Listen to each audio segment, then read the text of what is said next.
Hello students, बात करेंगे Allahabad high court को लेकर ग्रुप सी और ग्रुप डी के लेकर। देखिए, आज मैं आपको दो चीजें क्लियर करने वाला हूं कि टाइपिंग जो ग्रुप सी के बच्चे देने जा रहे हैं तो उनको टाइपिंग कैसे होगी, पहले इंग्लिश की होगी, हिंदी की होगी। अगर वो टाइपिंग क्लियर कर लेते हैं तो उनको वहां दिखाई देगा या नहीं दिखाई देगा, और कास्ट सर्टिफिकेट अगर आपने नहीं लगाया या फिर नहीं बनवाया तो आपके साथ क्या हो सकता है। तो आइए इन्हीं दोनों क्वेश्चंस पर पूरा डिस्कस करने वाले हैं। और काफी बच्चे कमेंट कर रहे थे कि सर मुझे कहां से पढ़ना है, क्या करना है, कैसे प्रैक्टिस सेट लगाऊं, क्योंकि काफी कम प्लेटफॉर्म पर जो है वो आपका इलाहाबाद हाई कोर्ट के ग्रुप डी के प्रैक्टिस सेट दे रखे हैं। तो मैंने काफी सर्च करने के बाद जो है वो Amazon पर जो है एक आप लोग के लिए प्रैक्टिस सेट देखा है, लिंक मैंने डिस्क्रिप्शन में डाल दिया है। बहुत अच्छी बुक है, इसमें लगभग 2450 करीबन जो है ऑप्शंस हैं इसमें, और 20-25 प्रैक्टिस सेट भी दे रखे हैं आपको, और पूरे डिटेल से भी दे रखा है। तो अभी ग्रुप डी में ठीक ठाक समय है, तो आप इस बुक को परचेज करके अच्छे से आप लगा सकते हो, अपनी प्रैक्टिस को अपना बेहतर और कर सकते हो।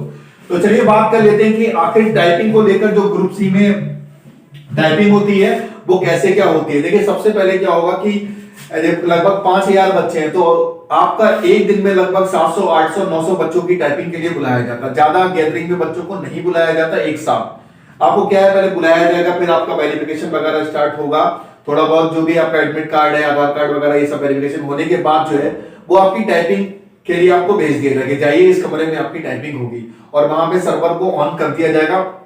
उसके बाद जो है वो आपकी टाइपिंग स्टार्ट होगी। लेकिन टाइपिंग स्टार्ट होने से पहले जो है वो आपको 5 मिनट तक जो है आपको पूरा कीबोर्ड अच्छे से चेक करने के लिए समय दिया जाता है, कि आप 5 मिनट जो है वो कीबोर्ड अच्छे से चेक कर लीजिए कि सारे बटन काम कर रहे हैं या नहीं कर रहे हैं, स्पेस बटन काम कर रहा है, एंटर बटन काम कर रहा है या नहीं कर रहा है। तो आप अच्छे से जब चेक कर लेते हो और फिर बोल देते हो कि हाँ ठीक है सर मेरा ओके है, अगर कोई प्रॉब्लम आती है तो आपका कीबोर्ड या फिर कंप्यूटर चेंज कर दिया जाता है।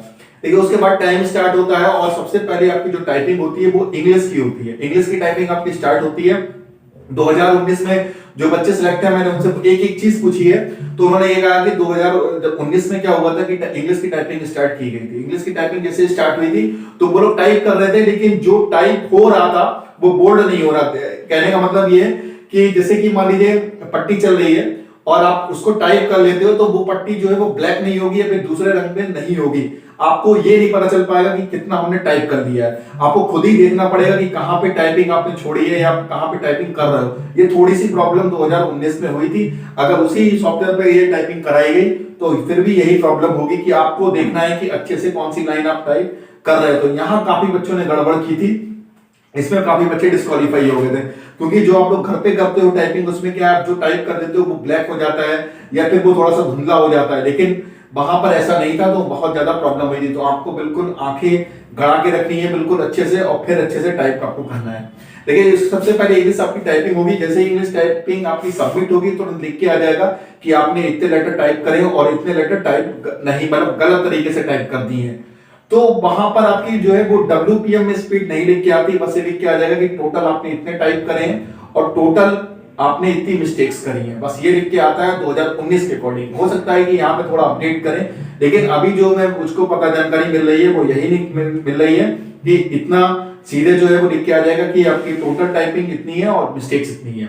उसके बाद क्या होगा कि आपको 10-15 मिनट जो है वो थोड़ा सा रेस्ट दिया जाएगा। उसमें आप पानी पीना है या वॉशरूम वगैरह आपको जाना है तो आप जा सकते हो, और फिर आपकी टाइपिंग शुरू होगी हिंदी की।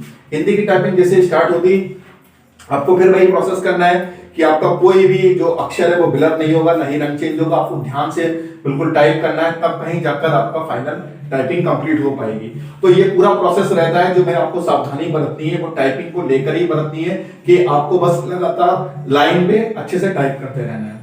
तो चलिए बात कर लेते हैं कि कास्ट सर्टिफिकेट को लेकर, कि कास्ट सर्टिफिकेट अगर मान लीजिए नवंबर से पहले आपका नहीं बना है, क्योंकि नवंबर ये अपना कंप्लीट हुआ था जब 2022 में इलाहाबाद हाई कोर्ट के ग्रुप सी और ग्रुप डी के फॉर्म आए थे नवंबर में, और इसकी डेट भी सही लगभग सही 12 से 13 नवंबर थी। तो 12-13 नवंबर के बाद ये फॉर्म बंद हो गए थे, मतलब कंप्लीट हो गए थे। अगर आपने सर्टिफिकेट नहीं बनवाया है, मान लीजिए अगर ईडब्ल्यूएस का सर्टिफिकेट नहीं बनवाया है, ओबीसी का सर्टिफिकेट नहीं बनवाया है, एससी का या एसटी का नवंबर से पहले, तो क्या प्रॉब्लम आपके साथ हो सकती है। क्योंकि ज्यादातर क्या होता है कि आपकी जितनी वैकेंसी आती है उसकी अंतिम तारीख से पहले आपके पास सर्टिफिकेट होना चाहिए, इसका ईडब्ल्यूएस का, एससी एसटी का या फिर ओबीसी का। तो 2019 को जो बच्चे सिलेक्ट हुए मैंने उनसे पूछा भी था कि क्या लास्ट डेट से पहले का सर्टिफिकेट होना चाहिए या फिर बाद का भी चल जाएगा। तो उन्होंने कहा कि सर ऐसा कोई खास रिक्वायरमेंट नहीं होती, अगर आपके पास पहले का है तो आप पहले का दिखा सकते हो। अगर आप जब ज्वाइनिंग के समय मान लीजिए 1 साल अगर लग जाता है, उसके बाद आप बनवा के दे दो तो भी आपका एक्सेप्ट कर लिया जाएगा, कोई भी प्रॉब्लम नहीं आएगी। पहले है तो भी ठीक है, अगर बाद का आप बना के देते हो तो भी ठीक है, बस लेकिन वो जेन्युइन होना चाहिए। ऐसा नहीं है आप ओबीसी और एससी का सर्टिफिकेट बनवा लिया आपने तो वो क्रॉस वेरीफाई भी होता है, बस वहां पे कोई प्रॉब्लम नहीं आनी चाहिए। तो ये पूरी अपडेट्स हैं। उम्मीद है कि आपको बहुत कुछ मोटिवेशन मिला होगा। इसलिए आपको बहुत अच्छी लगी हो, चैनल को सब्सक्राइब कर लीजिए इलाहाबाद हाई कोर्ट के लिए। मैं आपको हर अपडेट देता रहूंगा। तो मिलता हूं नेक्स्ट वीडियो, जब तक के लिए